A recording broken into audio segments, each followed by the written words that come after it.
Hey everybody, welcome back to another episode of Arcade Laboratories. Today's episode is a little different because we're not actually working on arcade stuff today, but we are definitely in the world of vintage electronics and a piece of technology that would play into pretty much all 1980s technology like computers, our game consoles, and arcade technology. So what I've got here, we have a Panasonic FS-A1F family computer, or a PC at the time. So this is a MSX2 technology machine. And we're going to talk a little bit about this and what that means. So the MSX2 was a joint project between, well actually MSX came first. And that was conceived by the ASCII Corporation and believe it or not, Microsoft. So back in 1983, they wanted to develop standards in their computer technology. So when we talk about standards, we're talking about standardized software and standardized hardware.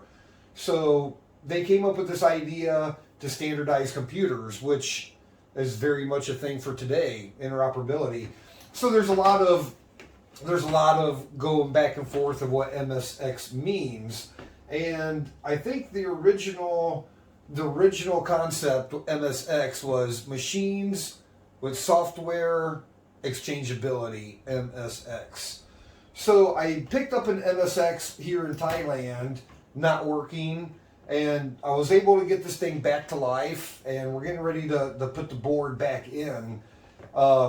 I attempted to make some videos, and I don't know, it was just some bad video making. So I'm gonna drop the videos, the repair videos after the intro here, and they're not great, guys. I'm sorry. I don't know what was going on. My tripod was falling over. My work was all crazy. I made some mistakes on camera that we fixed, but we also did a lot of probing around on the board. We got familiar with this MSX2 board. I understand them fully now. There's more to come.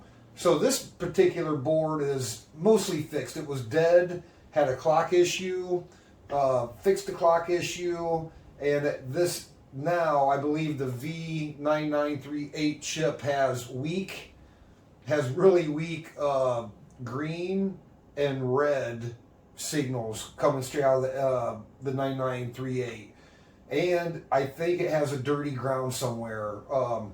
So I'm going to get the camera over here. We're going to talk a little bit more about the MSX, and then we'll go into this guy, and then I'll film putting it back together. But if you've ever seen that episode of Seinfeld where like the whole episode is backwards, like they start the episode by like the end, like what happens at the end, and they work their way backwards. This video is kind of like that. So we're starting at the end, like I'm wrapped up for now, and we're gonna work backwards through. I'll edit the clips. I think everything's gonna be backwards, but you're gonna see we recapped it, we probed around on the signals and the audio, not the audio, the video, the sync. I kind of had some problems. But anyway, let's get to it. I want to get the tripod over here and talk about this thing before it gets too long. So I don't know. We're gonna. How you like that for high tech editing? Okay, so the Panasonic specs. Here's what I kind of wanted to talk about. I don't know. I'll zoom up. Maybe you guys can actually see that. But I'm on the oldcomputers.com page, and if you can't see it, that's okay. The A1F, the Panasonic. So the thing is with these MMX, Panasonic, Sony, I think Omega, they all made their own versions of MSX2 boards, and they're pretty much the same as this board. The technology was the same. There's some different configurations with the outputs, the peripherals, and the power supply. But anyway, this is kind of get into the good stuff here. So main CPU, Z80, and it's a Z80A, so it runs at a 3.58. So it's an early early CPU, early Z80 CPU, and I actually put in like a higher clock speed CPU, and this thing does not boot. VRAM, hang on, 128 kilobytes of VRAM, 64 kilobytes of for the ROM, for the program ROM. Graphics mode, so you can pull maximum res 512 by 423 by 424 on the resolution. Now the sound chip is an integrated sound chip. This says it's the AY8910 chipset or the YM2149. But that is integrated on the hybrid IC, which we'll go over here in a minute. So for input outputs, you actually have two 9-pin, controller ports, and you have tape cartridge port. You have RGB. We're gonna get you down now. Let's go down and just talk about this thing here. While I'm talking, let's zoom back out. So yeah, just kind of running through the just the board here. So you have two cartridge slots, and the cartridges kind of look like this. I picked one up just for testing, to use for testing. Two controller ports. You have that guy can be used for tape, I believe, and you have two S-video ports, the bigger style, and then over here for audio, you got one audio output. You have a composite, and then remember the old RF, like you need the RF modulator for your TV, so it has RF modulator. That's about it, at least for the specs, at least what I'm going to get into now. But I do want to show one last thing. I just become a member. If you like the MSX, there's a whole research page that have a lot of good information. People are modding the crap out of these things, like some really smart people. They're doing some awesome mods. But that's the page to go to if you're interested, or if you find yourself with an MSX. Okay, so what else? Okay, so because we're working in reverse here. So this guy I'm pretty much done with now on the videos, on the repairs. So I'm not even going to probe around. Those are all in the other videos. But basically, I'm going to take this out of the tripod and we're going to go in. Okay, so basically, you have a 21 kilohertz clock, feeds into the V9938, outputs your 3.58 clock to your Z80 and to your hybrid IC card. So that is all done through this 74LS 367. So when I got it, there was no clock, and flipping it around, there was if I can find it now, it's so small. There was a gouge trace. Oh man, I can't even see it. It's so small. It's like one of the smallest patches I ever did. Oh, where is that guy?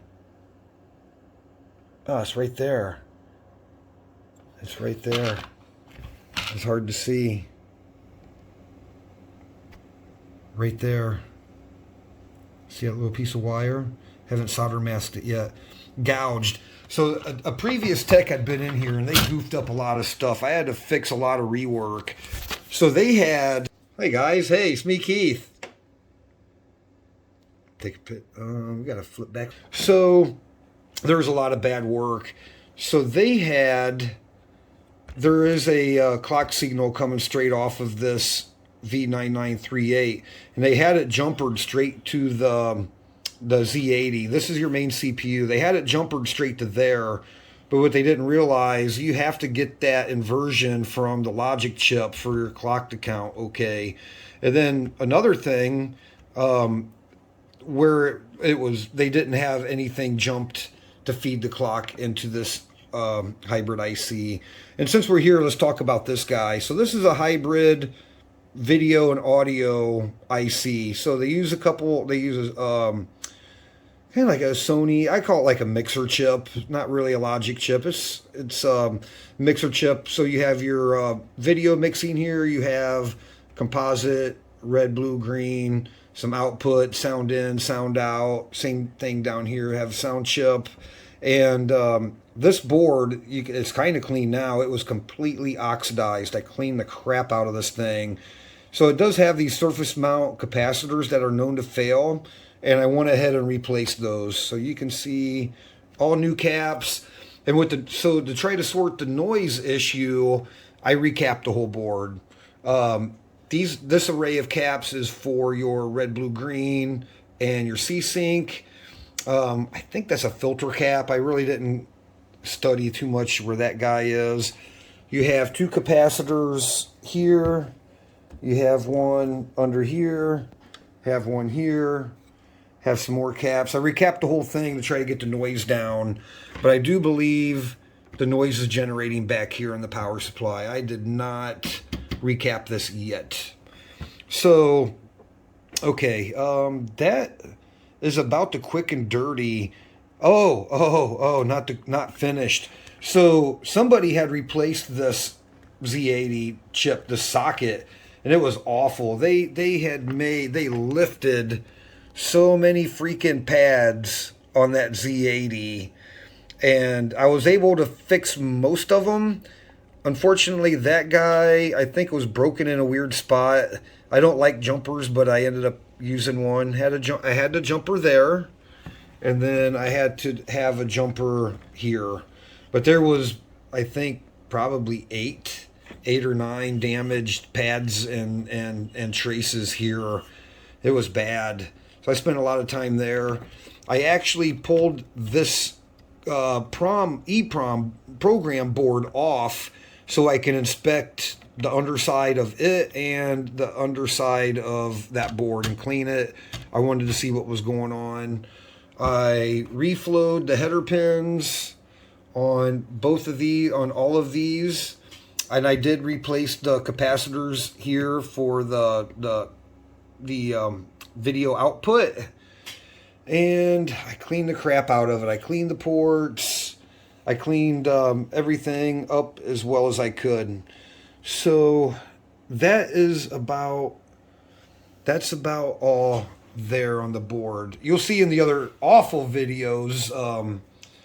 And then I got in and I on this hybrid IC, because the signals were so dirty. I did a lot of isolation between these two, between the MSX chip and this hybrid. I had to isolate some of the sync and color signals to see where the dirtiness was coming from and where the low signals were. Because in between your red, blue, green, C-Sync, it's a direct connection to this chip. There's no other ICs. So whatever's coming out of here is what you have for signal input to here. So I did isolate a couple of those by nipping. I did nip a couple of these legs just to try to see what was going on. And this guy is definitely not outputting the way I would like. And I do believe this is faulty. It was near faulty when I got it, and I think I finished it off. So I did go into, this thing was so oxidized, it was awful. So in some of this red, blue, green, I did reflow some of these capacitors and resistors in here. And I think when I get it on the bench next time, I may replace some of these capacitors. I might replace all of those actually, just to make sure that everything's good. But we'll see what it looks like after I get the new 9938 in there. I think that's the quick and dirty of this thing. So if you guys ever get one of these, just keep in mind, this is the MSX2 version. This is probably the most current. It's not the most current. They do have version. I'm talking like layout versions of this board that have a lot of have this hardware design. The earlier models are very basic. They're really cool and easy, but this is probably one of the more complex. You do have some other controllers here. One of these is, I think, just a logic gate. So you, instead of having a bunch of logic chips, one of these is just a logic. I think it might be that one, maybe. Just a logic IC. And one of them is kind of like a support for the MMX chip. And I'm not sure about the other one. I think sound. I think you got sound. And you have some other control stuff going on here. And then you have a logic gate. One of them, don't quote me. So where we are now, I'm going to go ahead and wrap it up, this board up. I ordered a new chip here. And what else did I order? The hard drive. So it comes with a, what do they call them, an FFD. I think it's a dual side 3.5 floppy. And just kind of researching around, it's common for this belt to break or need replaced. I don't think, yeah, this something will not boot unless that is working. So I ordered the belt, and just a quick note, if you ever get one of these, you cannot take this optical sensor off or you will brick your whole drive. And I'm hoping and praying nobody had taken this off yet. You actually got to take it apart and see those wires. You got to desolder the wire and then fish the belt up under there. Not hard at all, but do not take that off. And I hope that guy works. So we got that. So let's look at the case. The case is cool. So I took this thing apart. It was really nasty and cruddy, but look how nice it cleaned up. So I took this thing completely apart. I took all the buttons out. I cleaned the membrane, the case, everything. So she looks good. Let's see if I can pop it apart with one hand. I can. Okay, so the keyboard completely clean and waxed down. It looks great. And I hope I can get those ribbon connectors in without damaging it too much. There was, you know, it's what, 40 years old. So some of the plating started coming off, but it's all clean. And somebody had been in here and, you know, they disconnected the settings backup battery. But when I get the parts and I go after this again on the bench again, we'll get that kind of taken care of. All right, so I think I'm going to cut here, get the tripod set up, and I think the last task for today, we're going to get this thing back together, buttoned up, and ready to send home. So this is actually going to be one of my last repairs in Thailand for a while, because I'm going home on vacation. I'm taking all my stuff with me. I'm taking the lab with me, and we're taking it home, baby. So we're going to do this one. I got one more repair in the queue after this, and that will be it. Then everything's getting packed and going to go home. So let's get there, and you guys can hang out while I put this together. Okay, let's get busy on this. Let's get her done. Okay, so I'm going to take this guy aside, put this guy aside, and hopefully at the end we don't have any extra screws left in the bowl. So let's get everything kind of in where she goes, and we'll walk through it. So I think that's good. That's all kind of legit right there. And let's set the board in. Let's set the board in where it goes. So that has to loop. That kind of has to go around there. Another thing I'm going to show you, to get this out of the case, you have to pull that. You have to pull the power button off. And you know, I'm always careful when I take things apart, because I don't know how they come apart. But that does pull off. Just be careful. You don't want to break that. Okay, so that's going to loop in. it's gonna loop in. Okay, and then you have these tank. Oh, see, I already messed up. Kind of.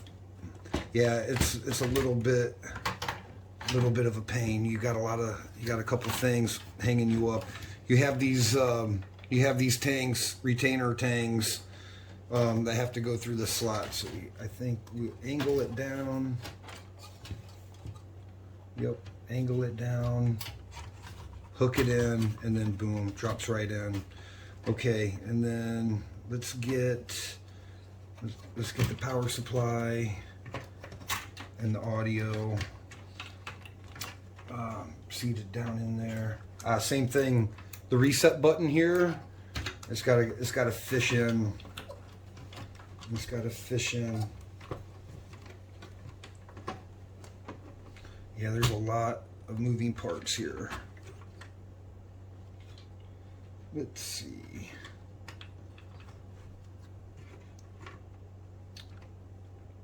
Okay. I don't think I have to disconnect the connectors, but all right, he's close, kind of. There we go. He's close. Now what about this guy? There's so he sits vertically. He sits vertically. How was that guy? All right, let's get him where he goes first. There are little alignment tabs in there to help out. Yeah, it's kind of a weird design. Like when I first took it apart, I thought they had it in here wrong, but it just, yeah, how does that guy go?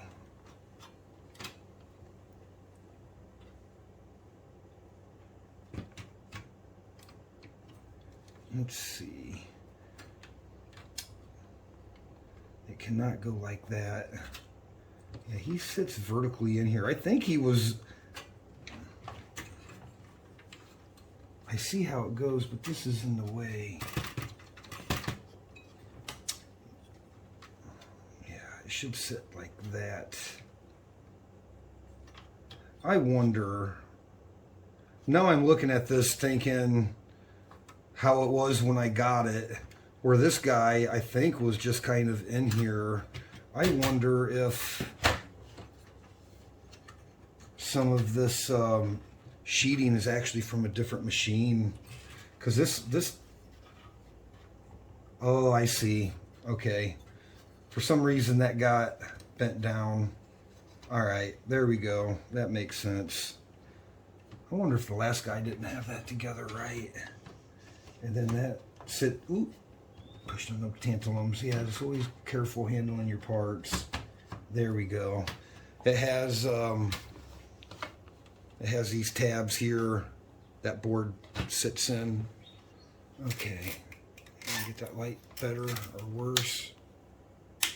Yeah, whatever. Okay, so those are in. Let's get our screws in. Let's start getting screws in, and I hope I can remember what goes where. Okay, looks like the power supply, we have 1, 2, 3. We have 3 screws. And here we got 1, 2, 1. Okay. Yeah, now remembering what screws go where. Actually, this isn't too bad. There's only a couple different lengths. We got 2 smaller ones with round ones with washers. We got those for the hard drive. We got a long one, a couple long ones, and I think all the threads are the same. Yeah, we actually there's several sizes in here. All right, we'll just do the best we can. Yeah, we'll just do the best we can. Let's see. I think, let's count them out. 1. Yeah, let's, usually Okay, these guys with the bigger threads, I think, are for the CPU board. And we've got different size heads. All right. So let's just try to keep it all. Oh, I think the longer ones are for the case. And you can tell by how they're gonna fit.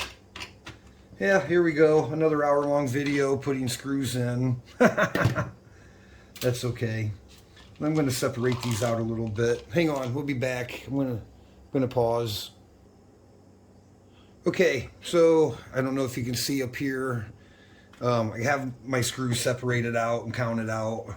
Yeah, I am just OCD on hardware, proper hardware, where they go, the hardware, if there's a flat and a lock, and all that good stuff. So I counted them out. These guys are for mounting the board. So what I like to do, I'm just going to start them in all loose. I'm not even going to snug them up yet. I'm not even going to snug them up yet.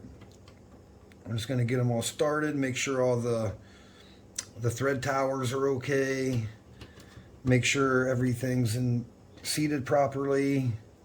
Then we'll come back for the torque in a minute. Okay. Got one back here in the corner.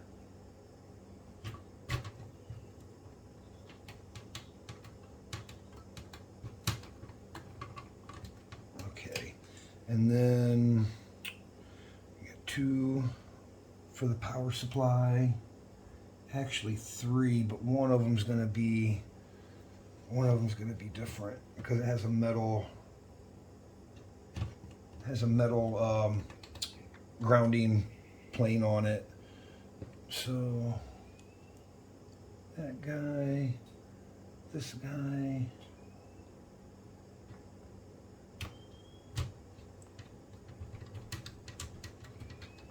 and then I don't know if you guys can see up in here, there's one for grounding for this the audio and the video. And I just want to add, what a horrible design to put video and audio and RF right next to the AC power in. I don't know who thought of that, but not cool. I think this is where a lot of that ground signal noise originates from. I don't know. Don't see that very often. That's early on in development electronics, so whatever. Okay, so I do have one oddball screw there. I wonder if could be this one of that guy. Okay, so we need two screws for here, there and there, and I'm hoping. I don't think this is it. I think this is for. It's not for that one.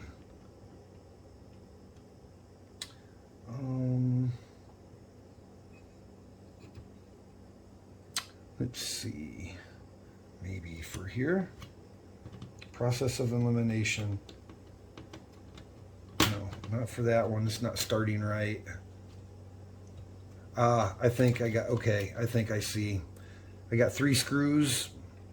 I think these three are for this, because I got 1, 2, 3.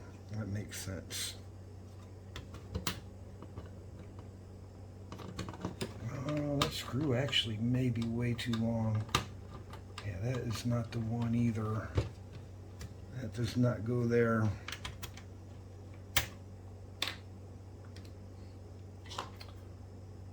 I'm going to try this one here.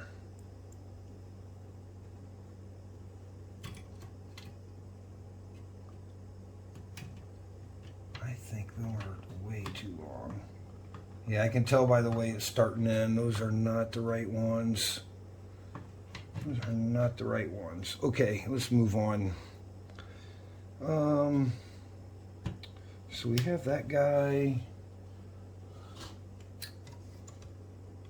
I don't actually know, you know. I forget, guys. Been a week.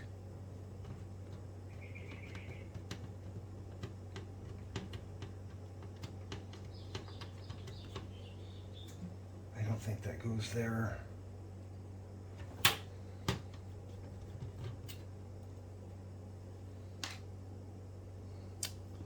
Okay, those are for the case. We got 3 of those. Got the hard drive. Maybe those. Yeah, maybe those didn't have. It's got to have. Okay.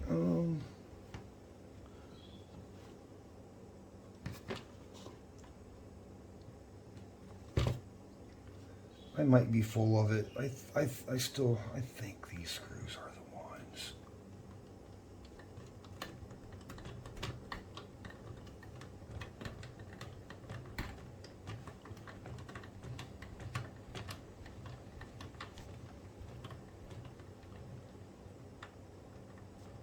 Oh, no plastic broke. That's a good thing.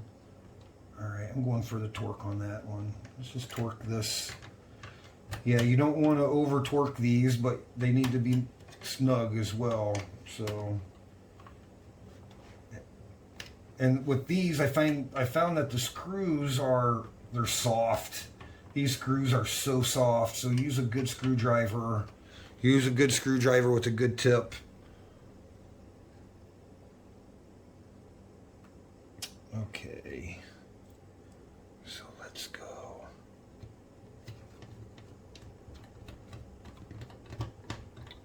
Okay. And I actually think that screw goes there. Let me try to start this one.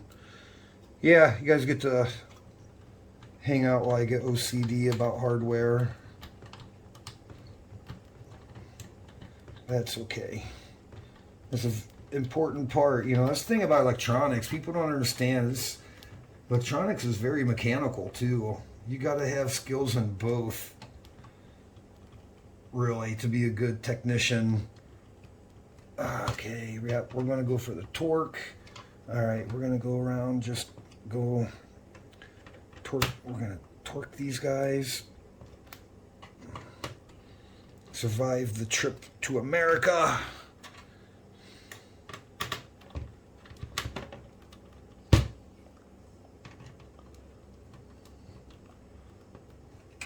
Okay, awesome. Let's get this hard drive in here. So let's connect up the ribbon cable, and you got to be careful taking this guy off. The connector is keyed, but the back of the hard drive is not. But you can tell by the way it fits in which way it goes. Yep. And there is some snaps there, so this is gonna, it's either gonna, I think we're just gonna snap it in after we get the connector on. All right, so just line it up, don't bend any pins, don't push too hard, don't bend any pins, you don't want to be doing that, too nice of a day. Yeah, those connectors are, yeah, they're okay.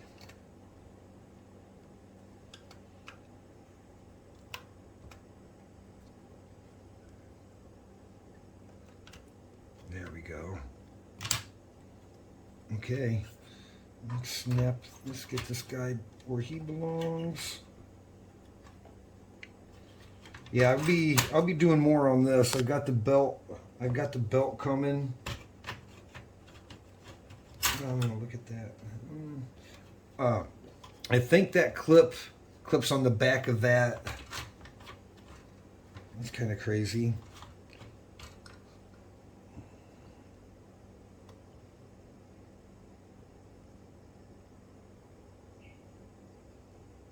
Oh, you know what? I'm a ding dong. I put it in upside down. That goes down. Maybe they should have keyed the connector for dummies like me. All right, let's get that off of there without freaking breaking it.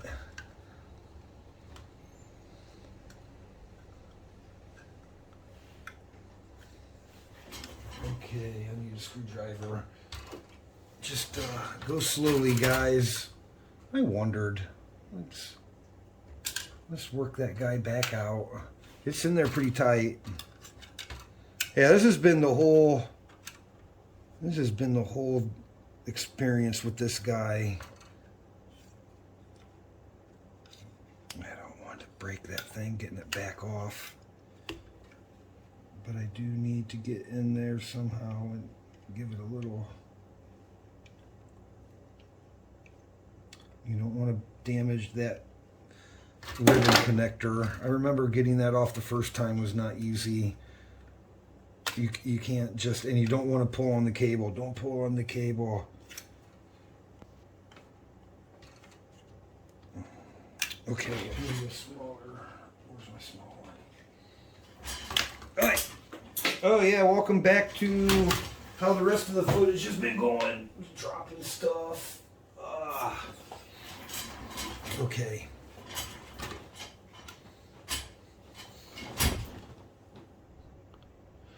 Okay, so yeah, I got it out. I think the best way to get this guy out, you got a little groove there you can push in, and then you can pry a little. You can get into the side of that case and pry up on the side of that case. Boop, there she goes. All right, so let's put this thing in the right way. If I would have looked at it, you have your 4 mounting holes, 1, 2, 3, 4, correspond with the mounting holes down at the bottom there. So whatever. So let's try that again and make sure. I'm going to dry fit it this time just to make sure. We're going to dry fit it this time just to make sure. So that's got to go in and it's going to snap down. Okay. And this cable is going to be back there like that. Okay. Yeah, I knew there's a problem when that cable was hitting on that part. Okay, so again, let's get this guy in the right way. Line it up.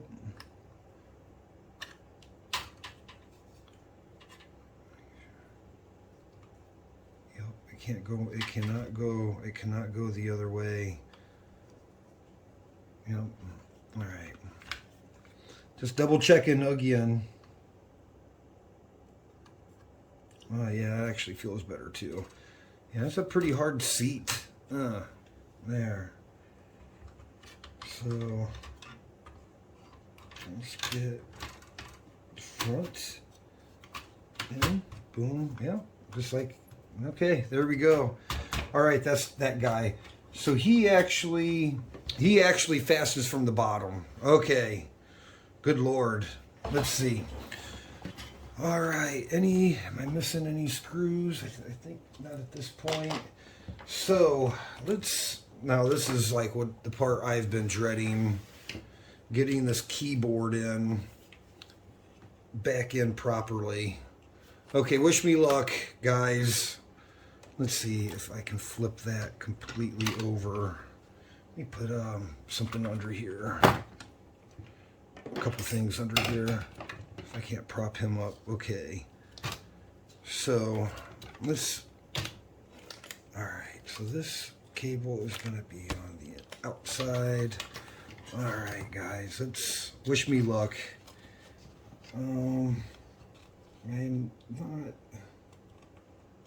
super versed in putting these in, but I know from I have dealt with a lot of ribbon cables like from my day job, but you got to be super careful with these. I mean, the good thing about the vintage ones, man, they're like so thick compared to modern day ones. Ugh, but you can still bend. Oh, actually, it went in there nicely. Oh, good Lord. Yep, and it's lined up. So I'm just making sure. I don't want to tilt this up to show you guys because It's so fragile. Let's see. Sorry, blocking the view, but oh my God. Okay. I don't know if I think he's in all the way. Let's get this guy in and get that keyboard laid over where it should be. All right. I'm just taking my fingers, getting a good grasp, and just trying to give it some wiggle down.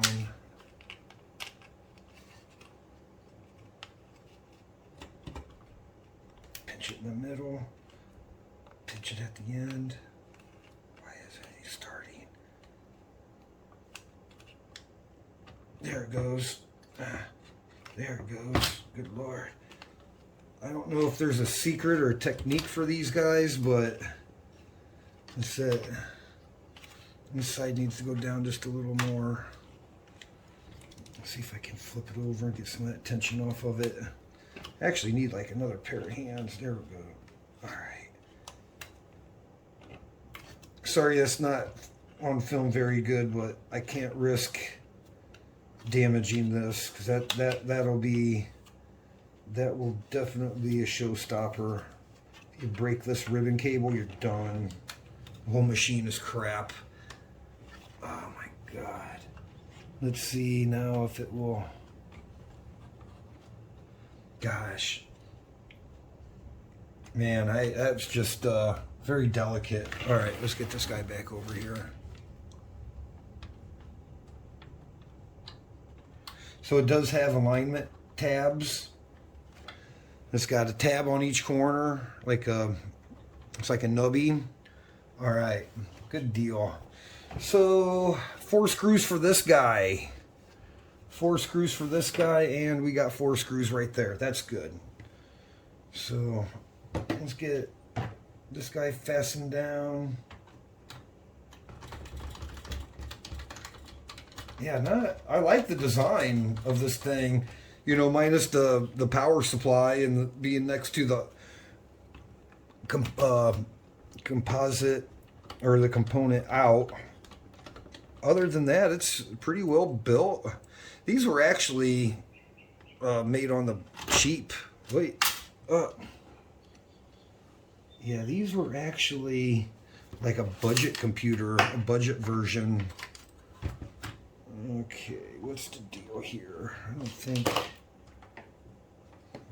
that's down all the way. Let's see what we got. Okay. Got a metal tab over here, not in place. There it goes. I have the same kind of tab, but he's in place. So there is a metal tab underneath there too. There's a metal tab underneath the corners.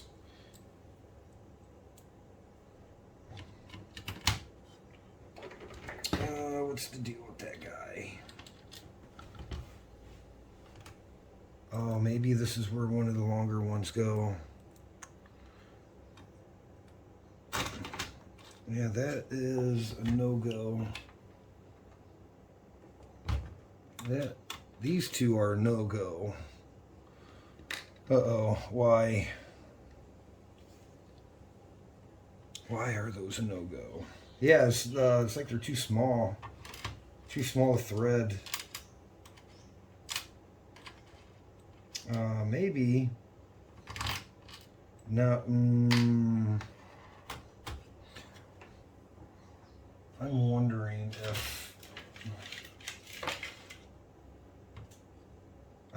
if those had screws.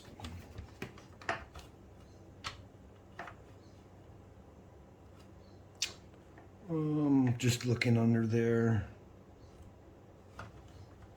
Yeah, there would not be. There was no other screws in there. There was no other screws.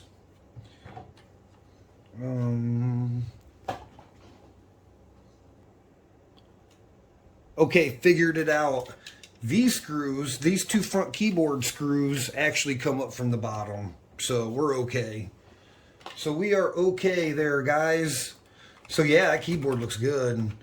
Yeah, each not hard to take apart, but you need to be careful taking those apart too. Okay, so I will just plug. This is for the power light.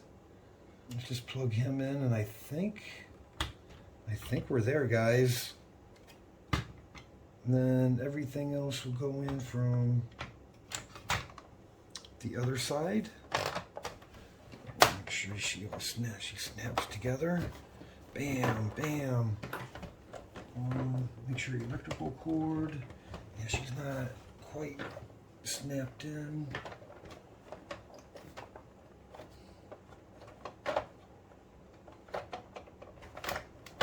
Hang on.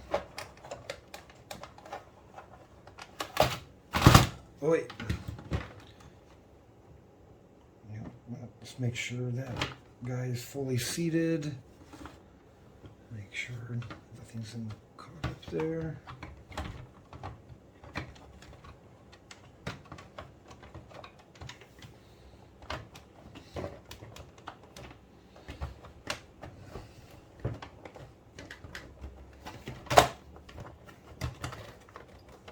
I think that's it.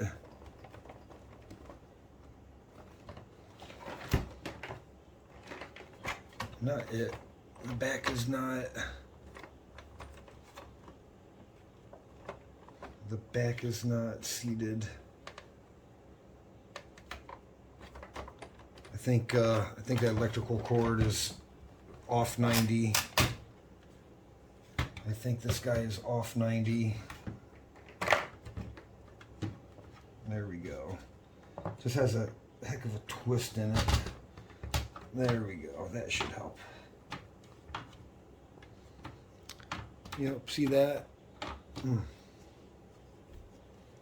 Oh, keep bumping the tripod there. Now let's look. Yeah, there we go. There we go. Okay, that was just the plastic assembly was just turned. Okay, let me grab we got a piece of foam. Like scratches. Like that. Use some foam there. Lay that guy down. Okay. Spin it around so you guys see better.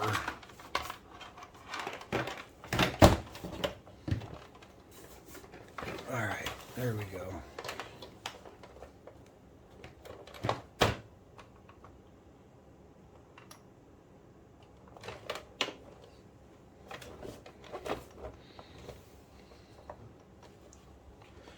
Okay, let's get. I did miss a couple screws somewhere. Oh well, I have to open this guy back up, so whatever. I will deal with that later. So let's get the hard drive locked in. Don't need that guy flopping around.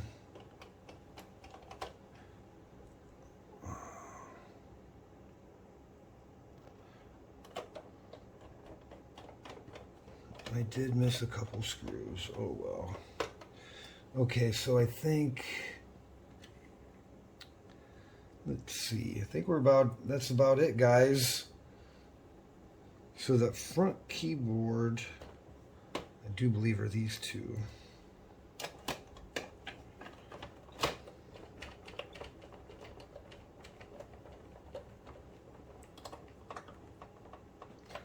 Okay, good deal. Get that guy locked in.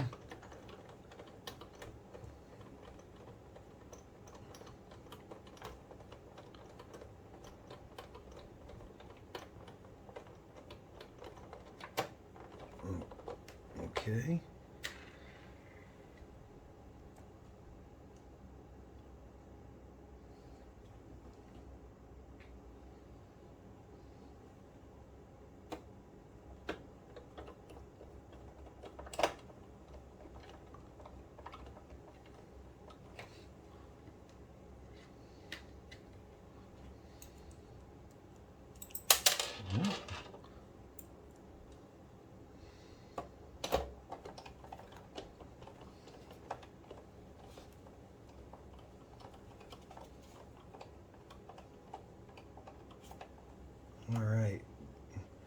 Getting there, guys.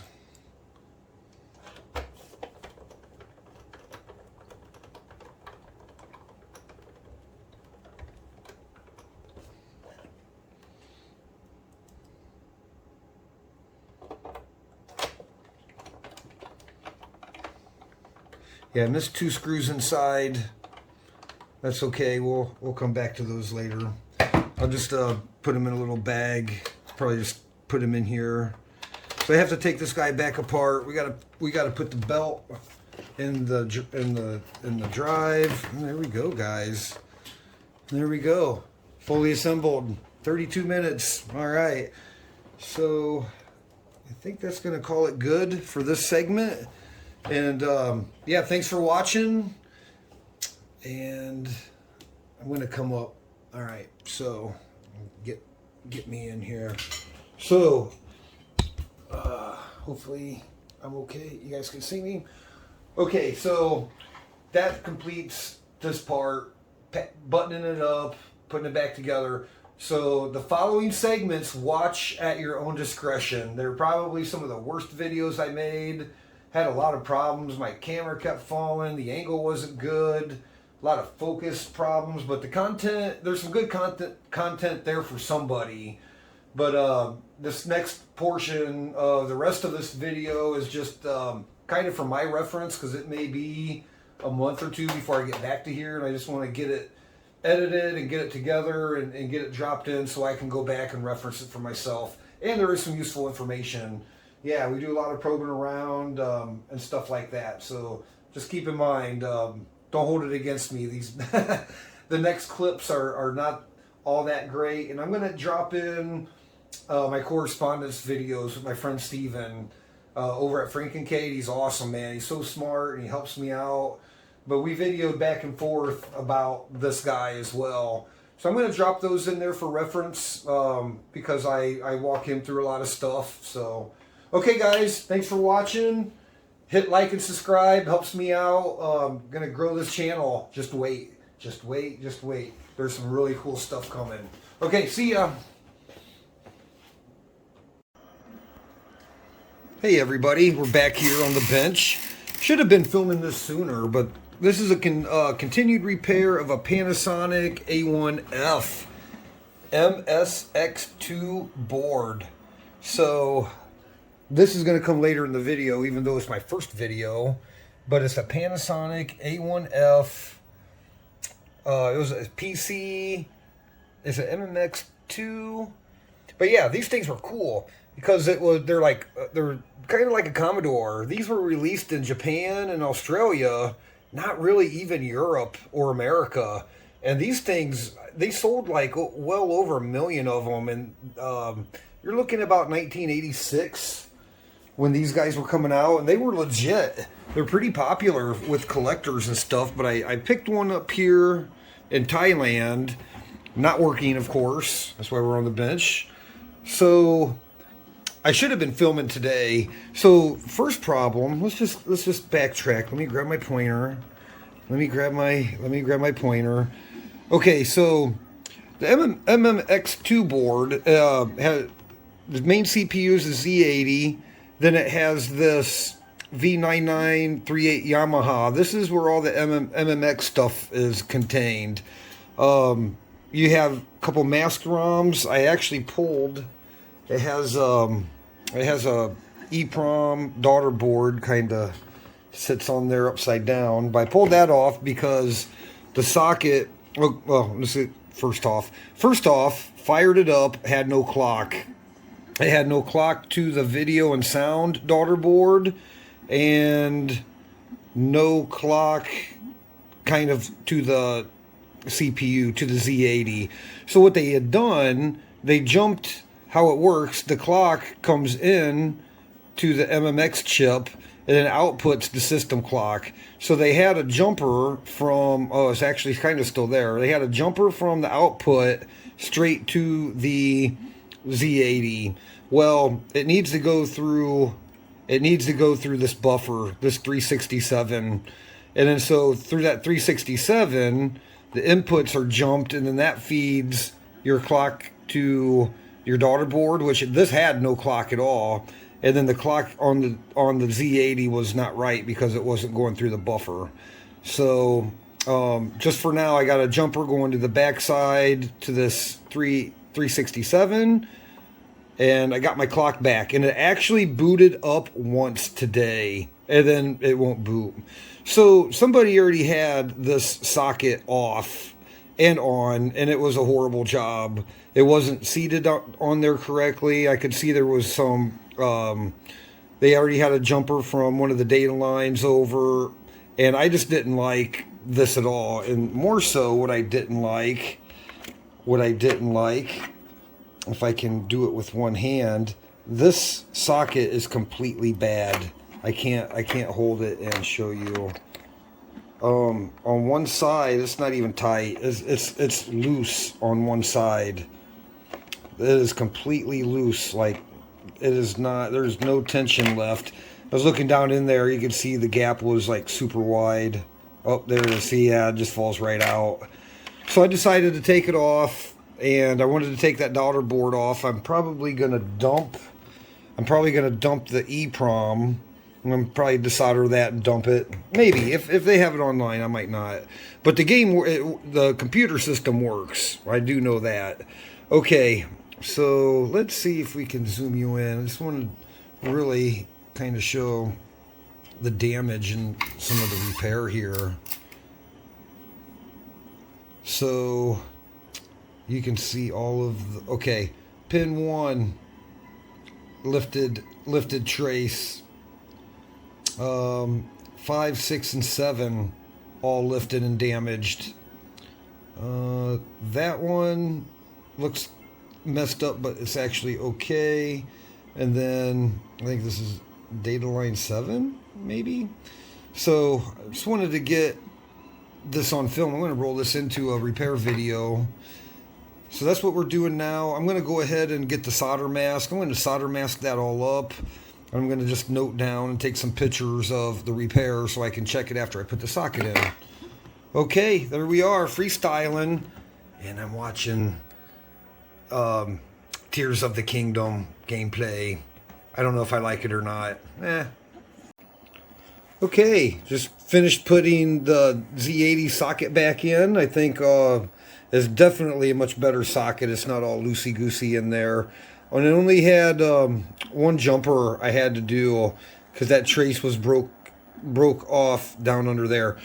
Okay, so this is what I got.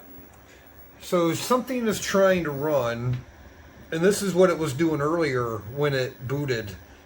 So I had some scrolling lines, and then I was probing around. I was actually like kind of probing around, I think, on the EEPROM board. And I look up and it's running. So haven't been able to mimic it yet. But I think I'm going to kind of go after this. Here's the composite sync output. And let me get on it good. Jeez. Well, there we go.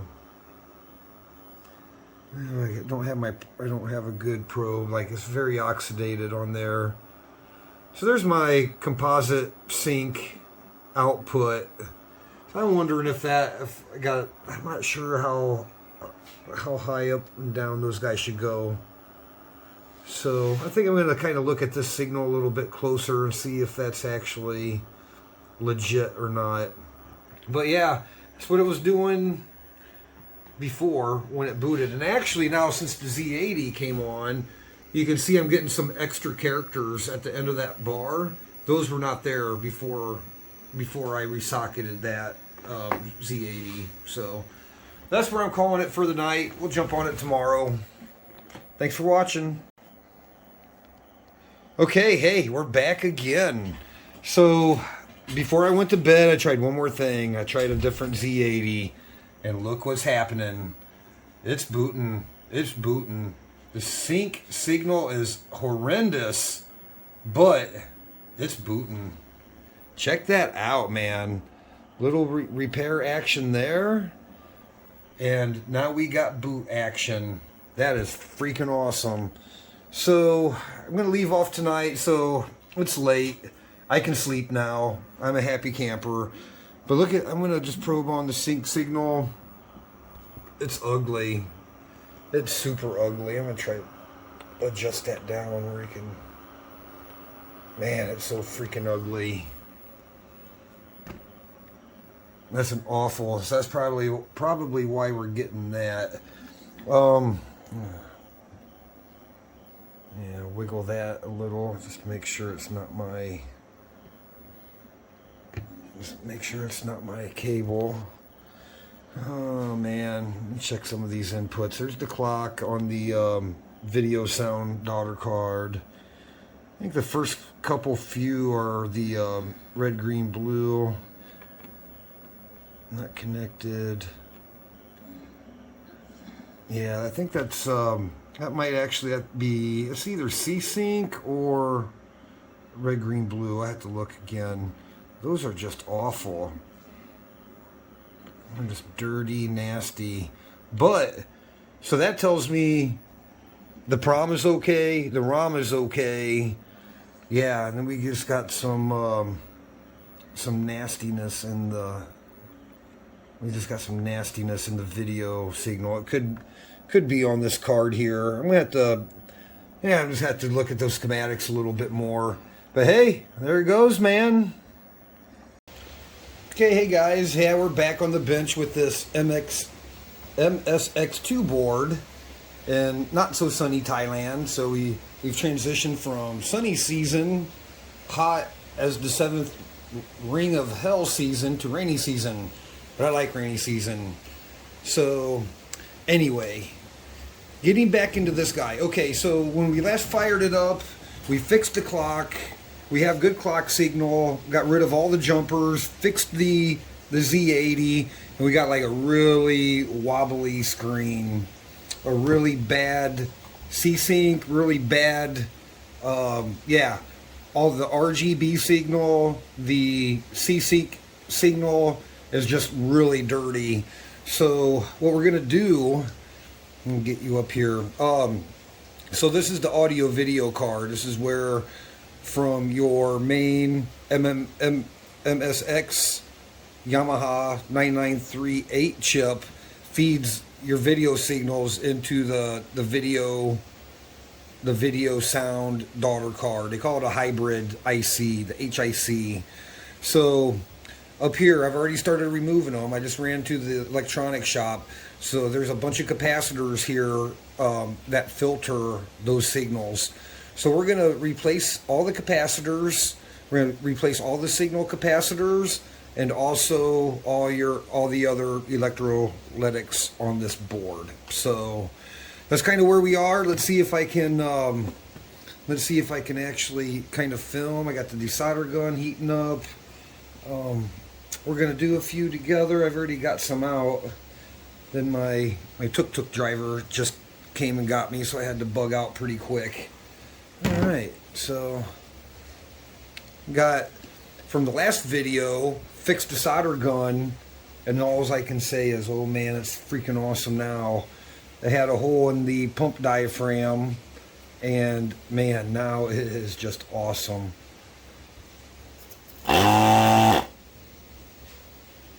So on this board is actually very quality. Everything is silk screened. Everything is silk screened nicely, I hope. Now that I'm looking at it. Is it silk screen? Oh crap. I got some video or pictures. I wish I would have taken some better pictures. But that's okay.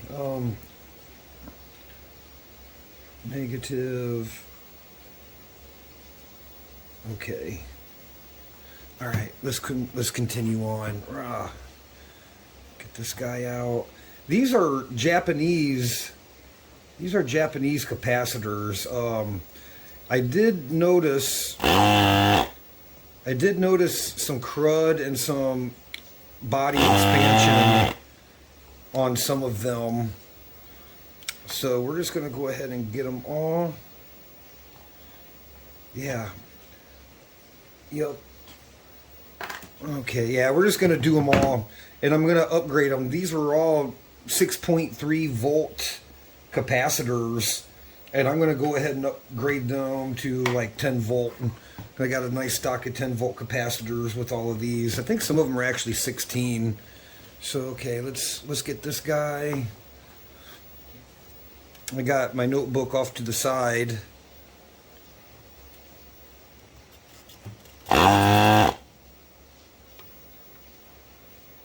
Yeah, these are a little tricky, like the legs are kind of bent over. So you have to use your gun and kind of get up on it at an angle. What I like to do, I just get on the leg and I flip the leg over till it's straight, and then I get on it. Because if you get on it at an angle, you can damage your pad. It's just not a good habit to get into, going in at an angle. Probably on capacitors and bigger pads, it's not that big of a deal, but on other stuff, IC legs, stuff like that, you don't want to get into the habit. Let's see, I know it's probably not zoomed up very close, but that's okay. So I like to get on it, get that leg heated, flip it straight, then I can get on it straight. I'm going to have to do it a couple times.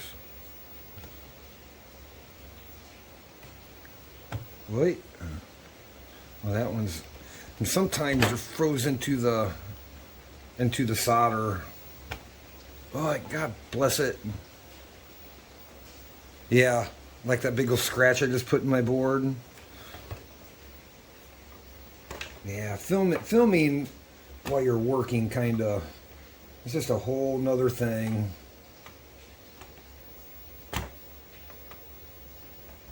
Usually I'd have be under the scope right now.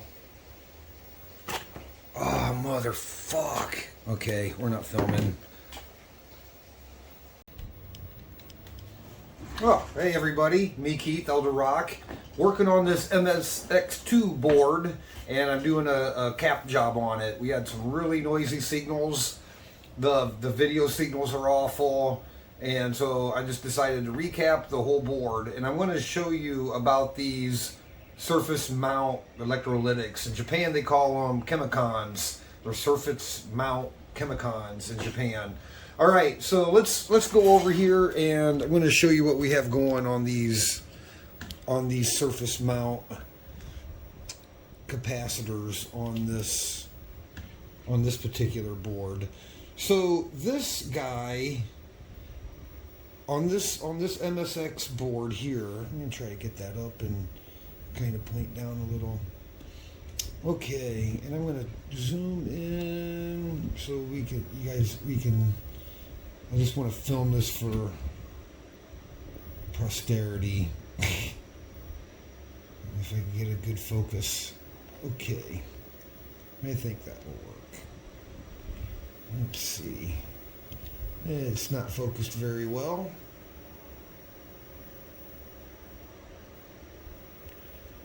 But I think you can get the point. I don't know if it's the light. Let me turn on another light.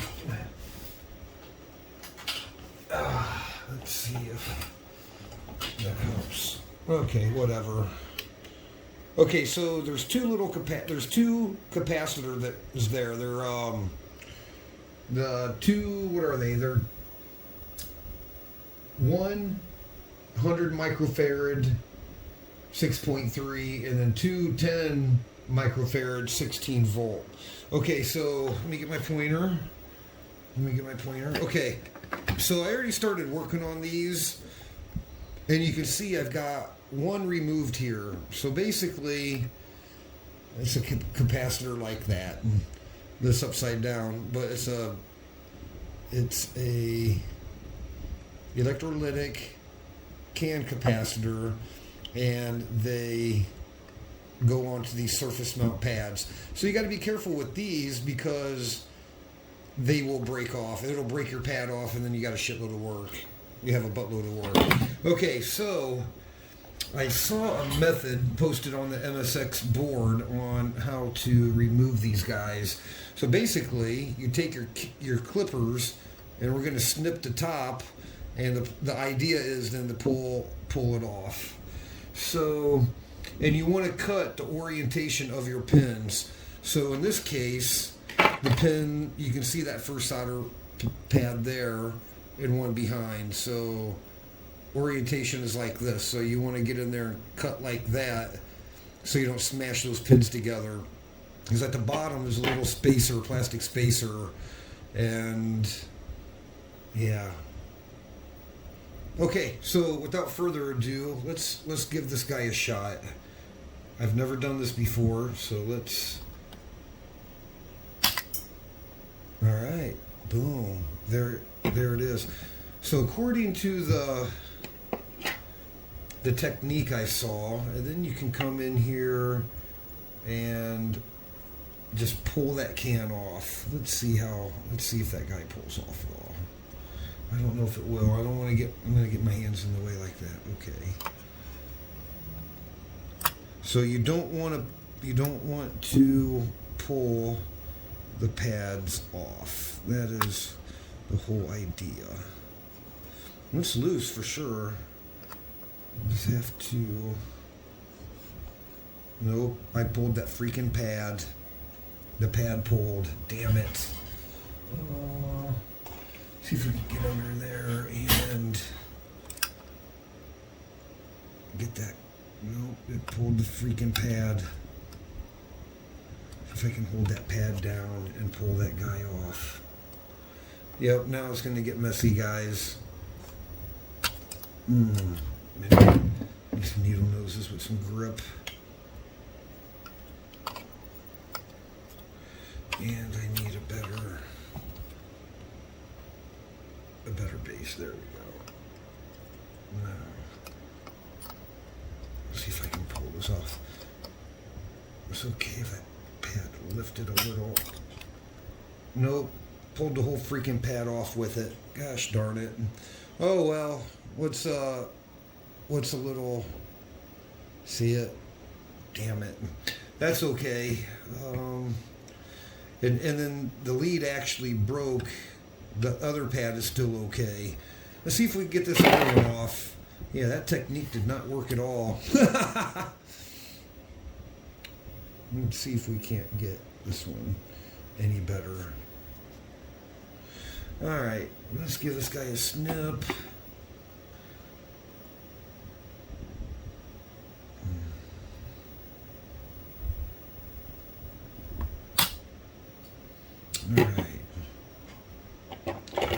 Alright, she snipped. Let's see.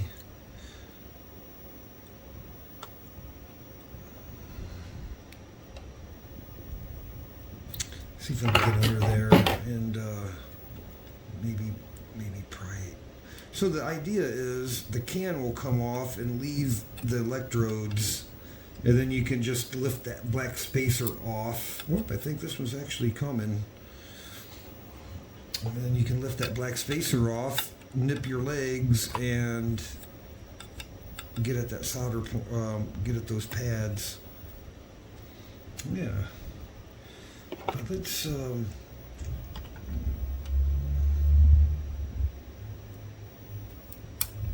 I think she's gonna come off. Nope. I think, oh, the solder. See, yeah, the solder just broke right off. Is that the pad too? I can't tell. I think I just took the pads with me. Well, let's see. Let's zoom out. I think that's it was a technique I wanted to try. I'm not butthurt that didn't work, but they said that these legs would pull out. They do not. That's crazy. Yeah, the idea is, for some reason, cut the top and the legs would pull off. Or, nope, they do not. All right, just dropped it on the floor. Oh boy, okay, more repair. But man, this could have been. So this is the audio video board. I'm gonna have to probably stop filming here. So that is a technique not to try. Let's take that guy out of the tripod. That is a technique not to try. I'll show you what happened. Yeah, there's one, pulled the pad. That's not a bad fix. Where's the other one? That's not a bad fix. Yeah, we'll just have to add some jumpers. Yeah, there's one. That one took half of them, and then that pad is still okay. That one actually broke off. Okay, well let me figure out how I'm gonna fix that, and we'll get you back here. Okay, we're back. So, kind of poking around, or scratching around, I should say, on this hybrid IC. After those pads lifted off, I think I have a plan. And I like custom repair. I really do like custom repair. So I'm gonna get in on this as good as I can. It just like thoroughly pisses me. I don't know why it won't focus better. I think it's the light. I think when it gets kind of dark, it don't focus well. Man, maybe the freaking lens is dirty. Anyway, I think, man, that's blurry.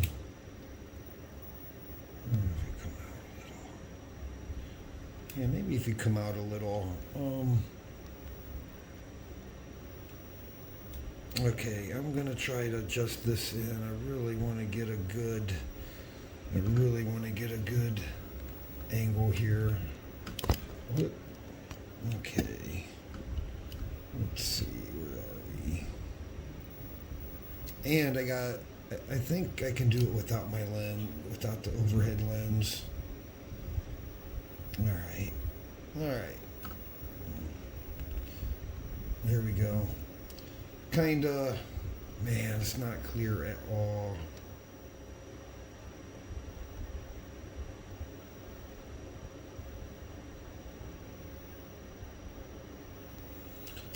Alright, well,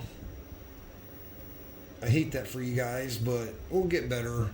But this is a kind of a cool custom repair, so I'm going to try to do this without the lens. Okay, so the pad, yeah, the pad's lifted here, and yeah, this one's okay. So just kind of scraping around on the plating. Yeah, I got it down to bare copper. So one thing bad about this hybrid IC, and I read about it too, is like they heavily corrode. I don't know what causes that, and I've cleaned this board, this hybrid IC several times, but you can kind of see on this one. I'll get the solder gun on it. It's a little, yeah. I can make good solder. Oops. I can make good solder. Man, I hate that freaking video. Why?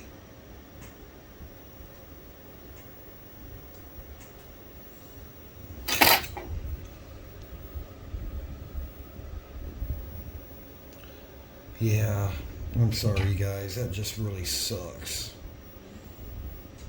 This is like learning for me too, whatever. I wonder if I go out further and zoom in more. I mean, man, I can zoom in on some things like crazy, but this angle and this light. Ooh, I saw some. What about like that? That's better. All right. Let's get. Maybe I was just too close.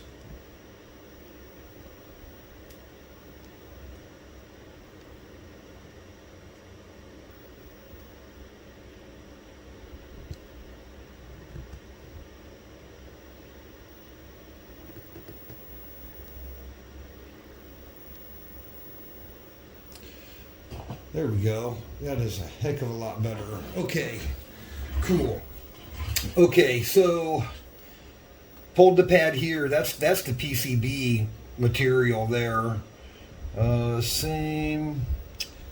Yeah, this is the negative. That's the positive. It's the positive side. Got a big chunk out of the corner. This guy was okay. It already scraped around and got some solder on it. The two pads that were okay, same deal. But you can just see that gray. That's just corrosion. I mean, just like, you know, when I was a welder, it's the same thing as welding. Metal is porous. So the longer the age, the condition, you know, it's like a sponge, and whatever material this is just from the years gone by, it just absorbed all this crud. And what you get is corrosion, electrolysis. When you get like different metal compounds on each other, it changes the composition of the metal. So it's not like you have to go down deep to get to clean metal. So I mean, you could scrape that, but we don't really need to. Okay, so I think what the fix is going to be, since the plating is so thick. What's exposed, I think we can solder right to that.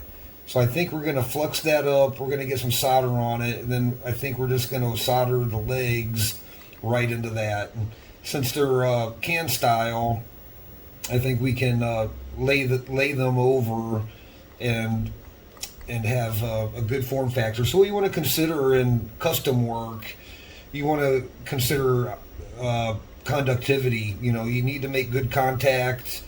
Conductivity, form factor. How is your part going to lay on here after you do a custom repair? Your part needs to be mounted such that it's not going to get easily damaged, pulled, jostled around, and you know, the physical part of that. And yeah, so we have conductivity, form factor, and longevity. So you know, your custom repair, you want it to last. You don't want it to be flimsy. I guess durability, of your repair. But I think there's enough material here we can meet all of those criteria. So let's get some flux on here, and we'll see if we can get some good solder action on this exposed copper. Let's get some flux. It's just so dirty. We're just going to flux up the other ones too. All right. Okay, so let's get the solder gun back over here, and let's see if we can't. Let's see if we can't get some solder to stick to this stuff. Yep. That's a good sign. It tinned, and she's building up solder. That's good. That's good. Okay, let's come in here and hit the other.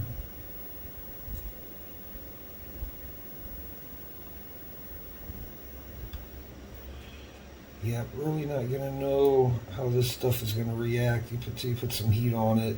See how it's kind of balling up there? Even though it's exposed copper, it still has a lot of corrosion. But the heat will help burn some of that out. The flux will help bring some of those impurities up to the surface.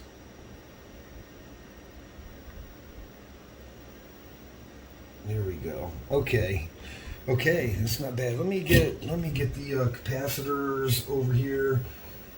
All right, so what do we got? We have 100 picofarad 6.3, and I was actually wanting to upgrade that, and I've got I should have done all this before I started. Let you guys listen to me talk.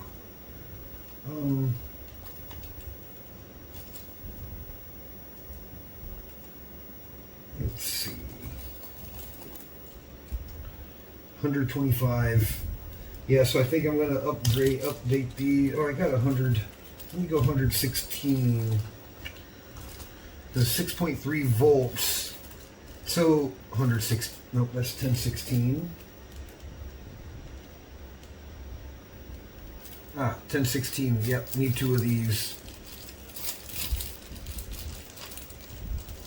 1016, okay. Now I gotta remember which one they went on. So basically the idea is here, we'll come in, we'll snip these legs, we'll tin the legs, and we'll get these in a really nice position and just get those soldered directly into the solder, the good solder that we have. Okay.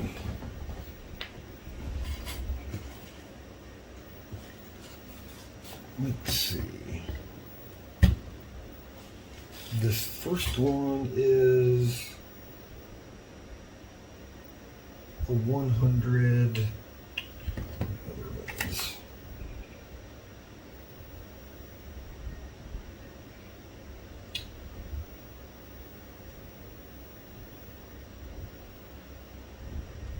There's a 100 6.3 volt. Okay, so I'm going to go with 100. Yeah, so sorry, 116. Okay, so the deal with these boards, they were built on the cheap. They were built on like a low budget. So, you know, you got to figure it's a 5-volt board, and and there's a lot of noise. So up in the voltage will help out, like soak in some of that capacitance, some of that noise. It's a 2.2. 2.2. All right, what am I looking for? There's 125. I need 116. Sorry, guys. I need 116. 1,000. Oh, over here off camera, I've got all my parts here. Need 116. Probably got it laid out somewhere, all ready to go. A 116. A 116, okay.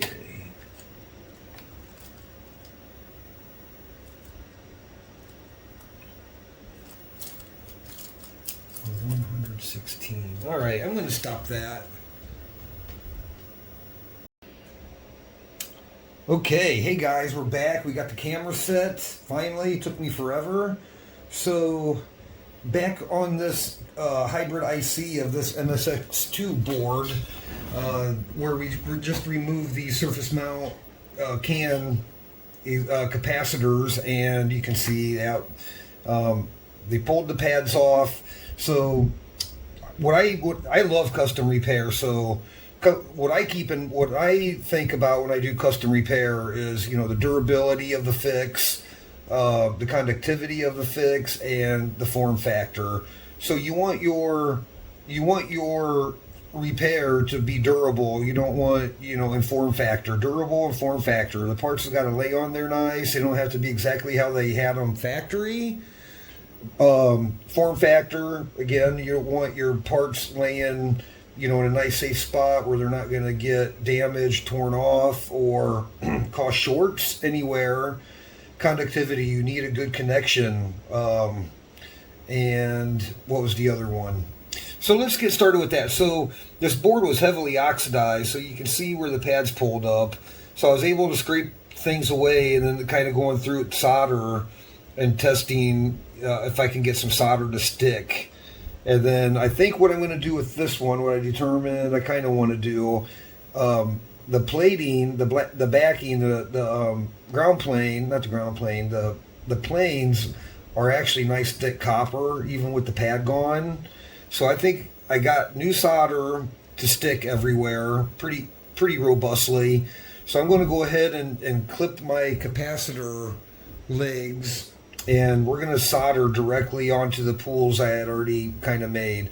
So I scraped off the solder mask, tested the durability of the copper plating. It's pretty good, pretty thick, and I think we'll get good contact everywhere, just soldering them right in. And I think with the form factor, we'll lay these guys over nice and low, and I think it'll be a good fix. So Not an easy fix. Let's see if I can get my lens down. Is my lens going to bother you guys? Let's see how low I can go right there. I think that works for me if it works for you. Okay. So let's start with the one in the back. So the pad's going out of the middle, and I put two pools of solder on each side of that plane. And I think we're just going to lay the leg down and get them soldered in on both of those, and then we have the positive side here. So let's let me get this kind of laid in here. We'll kind of see what a good position will be for this guy. Okay, so this guy, I want him to lay that way. He could probably lay right in there like that. Okay.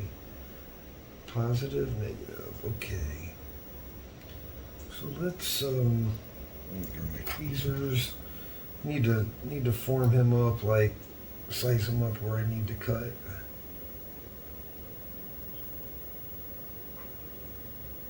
I think he's probably okay, but probably about like that.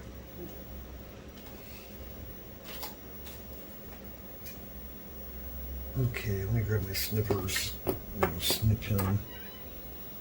It's kind of, yeah, I like doing custom repair. I like doing custom fabrication. All right, he's going to be the negative. Let's cut him there. Yeah. And then let's do positive a little bit longer. Kind of keep our orientation. Okay. Good stuff. Let me bend him around kind of where I think he needs to be. And we'll get him soldered. We'll get him pushed in and soldered in.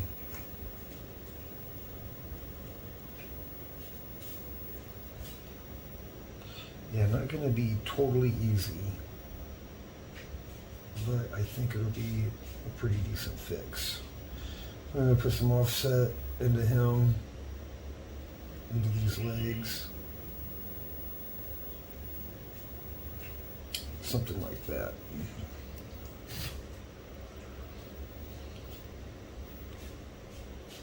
Oh, wait. All right. Okay.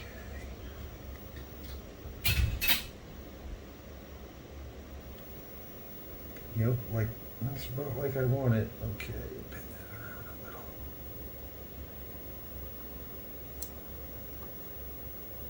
That is darn near how I want it right there. So let me get something with some grip to help hold that.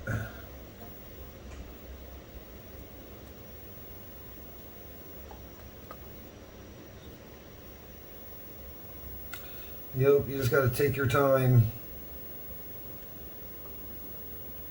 Yep, just like that. So let's clean my gun.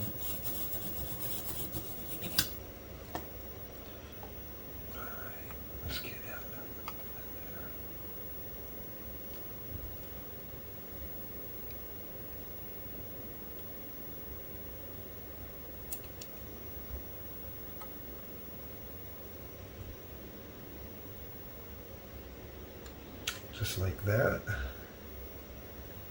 And get this negative leg. I want to get him in two spots, if you can kind of see what I'm trying to do there. Yeah, I'm trying to get him back. Yep. Man, that worked out pretty good. Check that out. Boom. Okay. A little bit in the way for this next one. So, okay, what did I say I needed? I already got those parts laying out. So let's do the same thing with the next one. Let's do the same thing with the next one. So we've got negative in the back, positive in the front.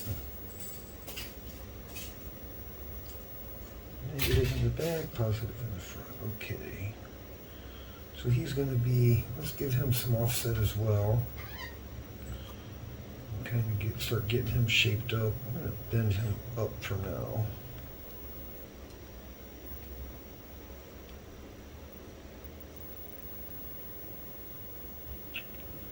Yeah, I like that. Okay, let's get Vince a bit more bent. Yep, just take your time and fit everything. Now, let me get my snippers. We'll cut him. Now it's going to be a little different because this leg is going to be a little bit shorter. The positive is going to be shorter than the negative because the way I'm putting it in there, but that's okay. Right about there. Okay. Go back to the other set of pliers, same deal. Just hold that dude in there and get him.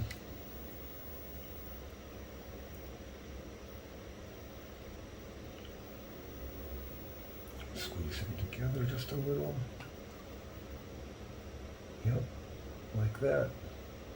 Probably could go shorter with him, but I don't see too many places where there can be a short, so let's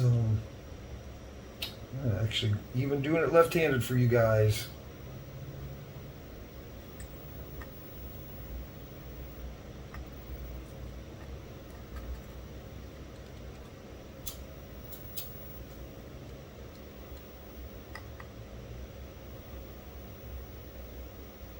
Nice.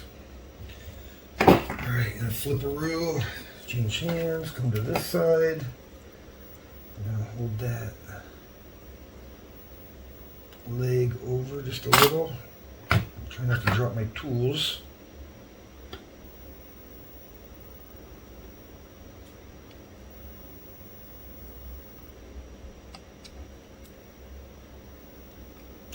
Like that, like so.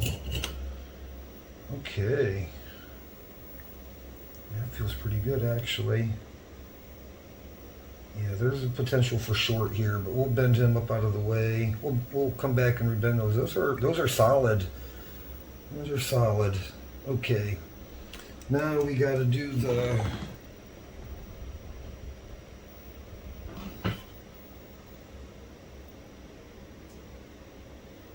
you know what? Yeah, I don't know. My brain's not working, guys. It's 100. I put this one in the wrong spot.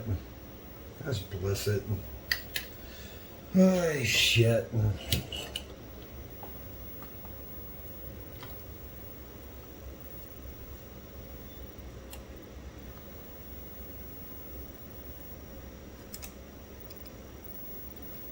This is the one.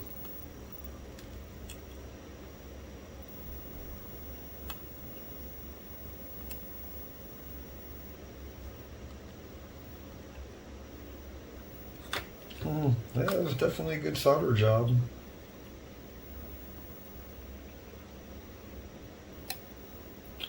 Alright. Well, let's get him where he goes. The 100 microfarad one actually goes in the front.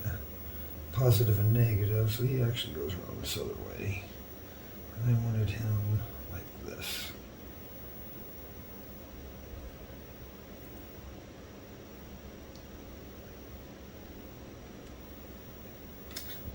I'm gonna cut him. Yeah, I don't know. There's too many distractions. Not a good excuse, but I'm using it. Not a good excuse, but I'm using it. Stay off your phone. Pay attention to what you're doing. Yep.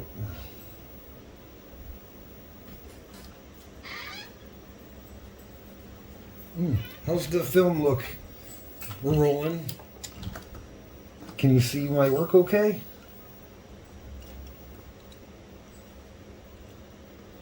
Man.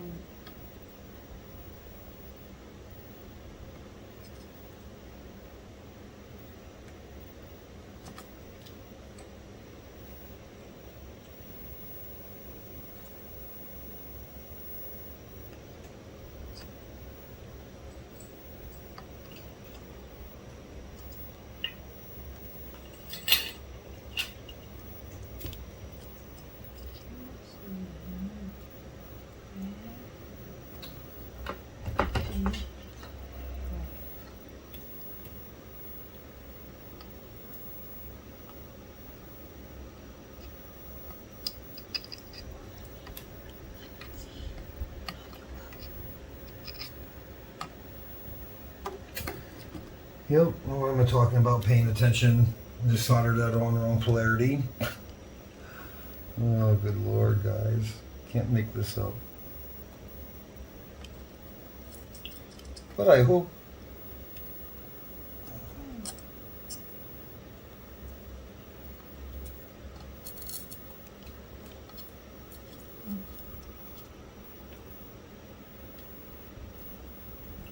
Cannot see Henry.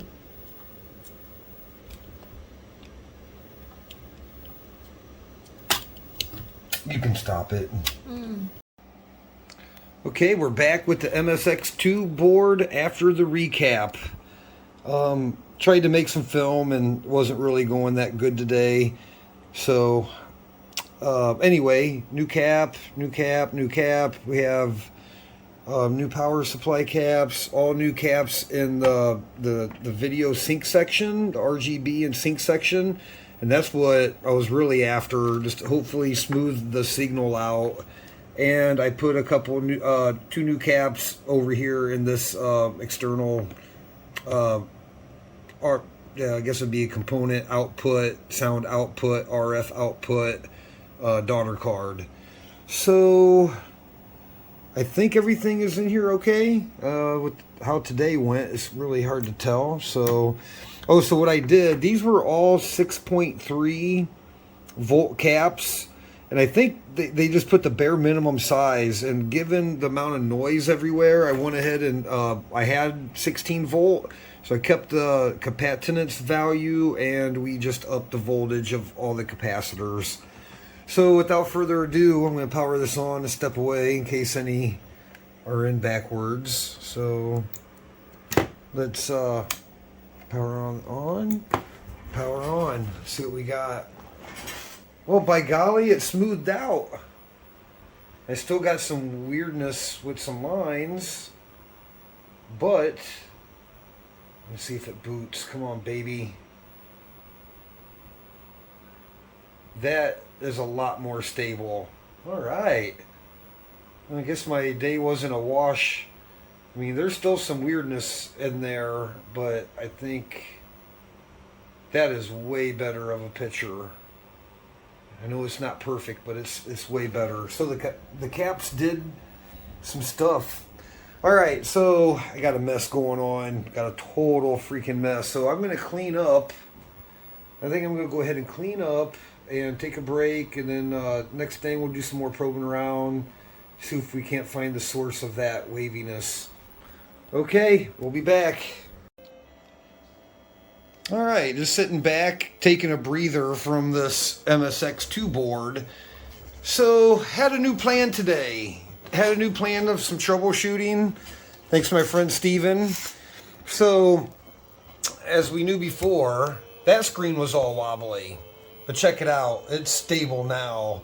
But it led to more questions. I don't know what's going on here, to be honest. Okay, so we knew that the C-Sync signal was like really jumpy, and that was what was causing the artifacting and the jumpiness in the screen.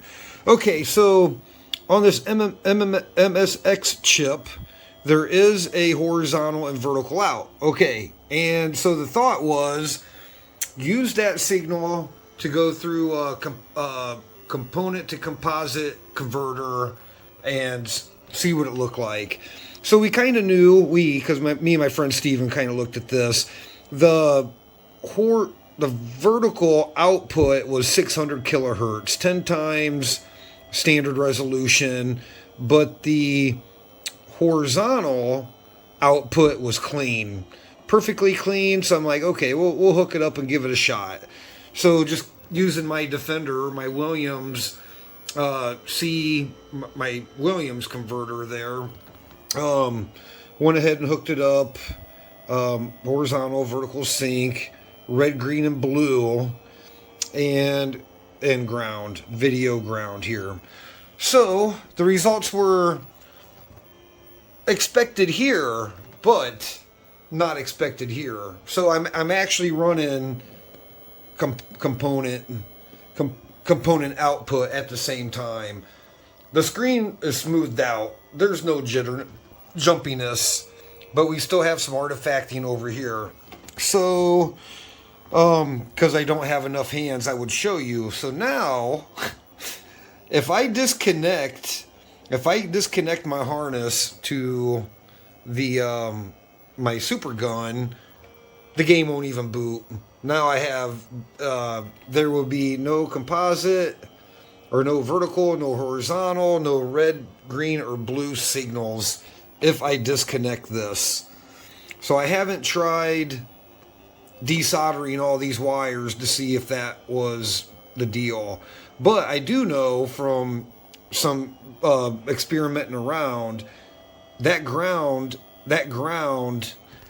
will fix that shakiness in that line. So now just kind of when I disconnect this, like if I want to go back to the normal state without this, what to do. And I haven't tried desoldering all these wires and taking them off to see if it will boot. But it should in theory, right?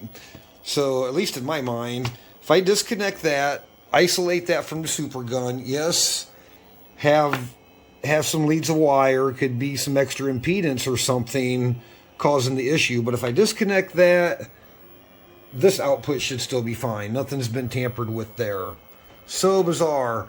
And then I did notice too that with the super gun hooked up, my red, blue, and green signals are clean.